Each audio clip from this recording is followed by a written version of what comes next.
जजों की नियुक्ति को लेकर अक्सर ही सवाल उठते रहते हैं। कॉलेजियम प्रणाली चर्चा का विषय रही है।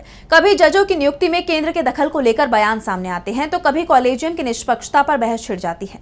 इसी कड़ी में अब एक बार फिर कॉलेजियम व्यवस्था को लेकर सवाल उठ रहे हैं और इस बार ये सवाल पूर्व चीफ जस्टिस ने उठाए हैं। जजों की नियुक्ति को लेकर एक बार फिर सवाल उठ रहे हैं। कॉलेजियम प्रणाली की निष्पक्षता को लेकर सवाल खड़े हो गए हैं और इस बार यह आवाज खुद कोर्ट के ही अंदर से उठ रही है। मध्य प्रदेश के पूर्व मुख्य न्यायाधीश सुरेश कुमार कैत ने कॉलेजियम सिस्टम की खामियों को उजागर किया है।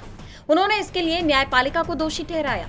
पूर्व चीफ जस्टिस कैत ने कहा कि एमपी सरकार के आंकड़ों के मुताबिक प्रदेश में SC, ST और बैकवर्ड क्लास 90% से ऊपर है, लेकिन मध्य प्रदेश हाईकोर्ट में आज तक SC, ST का एक भी जज न तो सर्विस से आया और न ही एडवोकेट जज बना। ये कॉलेजियम सिस्टम की बेईमानी है। आपका मध्य प्रदेश हाईकोर्ट 1956 का हाईकोर्ट है। क्यों?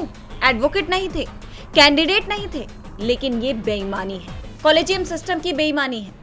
उन्होंने आगे कहा कि कॉलेजियम में कोई खराबी नहीं। मैं बताता हूं कि बेईमानी क्या है, क्योंकि सिस्टम कोई परफेक्ट तभी हो सकता है जब आप उसमें एक लाइन बनाएंगे कि इतने प्रतिशत इनका भी रिप्रेजेंटेशन होगा, नहीं तो नहीं आएंगे।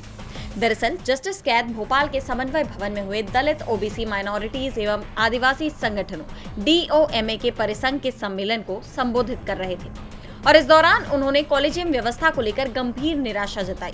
उन्होंने बताया कि पूरे देश में SC, ST और बैकवर्ड क्लास तीनों मिलाकर आज की डेट में हाईकोर्ट के 15 से 16% जज हैं, यानी 80-85% के सिर्फ 15 से 16% जज। ये कब तक चलेगा?